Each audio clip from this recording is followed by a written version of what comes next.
Hey, in this video, we're gonna see how we're gonna play block chords as triads. These are all gonna be major chords on all 12 notes of the octave, starting from C all the way up to the next C. So that's 13. So there. So this is a chromatic freebase instrument, which is a little different from the Stradella bass, and each note is a chromatic interval away from the other.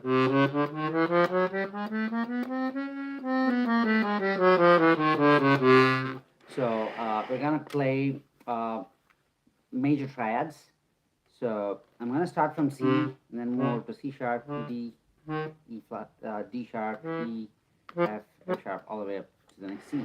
So how do I play a major triad? So I play C here, and then the E is actually present in the next column, next row. So I'm going like diagonally upwards. And the G is actually present right next to it. So I could do that same pattern for any note. So I just do like C, C sharp, and D. So for D, I'm using the fourth column. I don't want to do that because if I learn to play that way, then I won't be able to do the triads in a three-column freebase instrument. So I just want to be able to play freebase irrespective of whether it's a four-column instrument or a three-column instrument. So I'm gonna play the third column a little differently. Instead of utilizing the fourth column for the third and fifth notes, I'm gonna use the first column.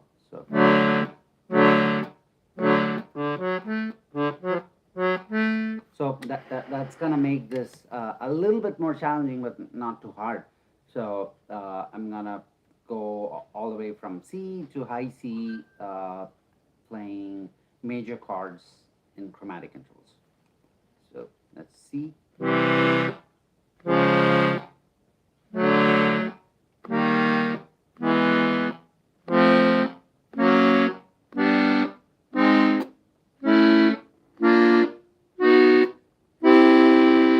we are in high C. So let's walk all the way down.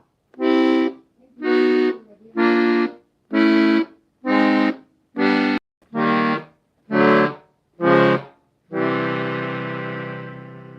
going to do some repetitions.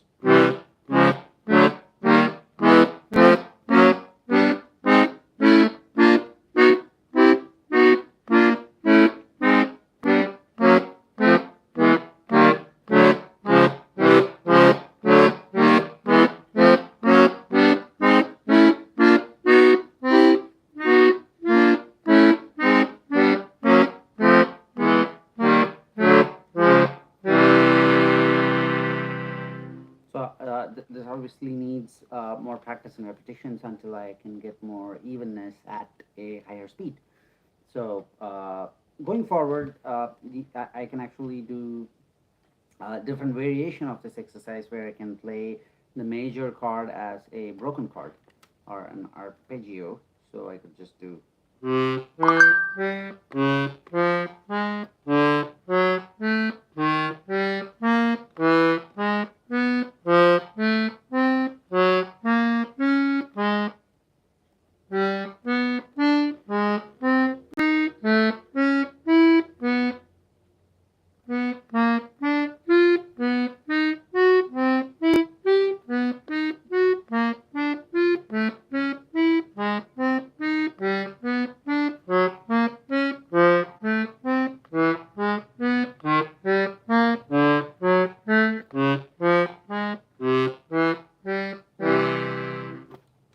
So this is just two different things. Whenever you're playing like notes in the top two columns, you play this shape.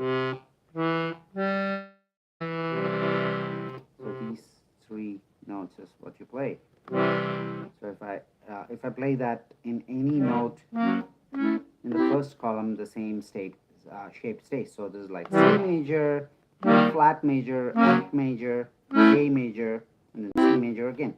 So if I move over to C sharp, are the other notes that are present in the second column, which is C sharp, E, G, B flat. Then all of those keep the exact same shape, but we are playing those using the second and third columns instead. And it's just a third column that's a little different. You could still use the same shape if you have the fourth column available. And I tend to call these columns because that's what my teacher refers to as well, because a lot of people refer to these as rows, but it actually makes sense to look at these as columns, because this will actually become your row and these are columns. So if I go in the third column, I could still utilize the fourth column and play these three notes, but I don't want to do that because there are other smaller instruments that I have that don't have the fourth column, so I don't want to be dependent on the fourth column. So these notes are actually duplicated. So the fourth column is nothing but a redundant note. So if I have C, C sharp, D, and this is my D sharp, and it's the same D sharp that's actually present here. So this and this are actually the same note. So if I have to utilize like notes on the fourth column, I can always be sure that that note is also available in the next row of the first column. So for my D, so D, F sharp, and A, I can also find the F sharp here. F sharp, F sharp, and A. So so that's the only thing that is different.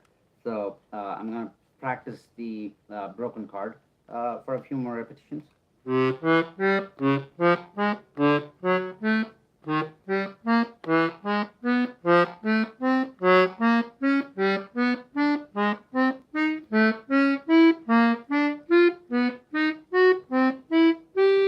then back.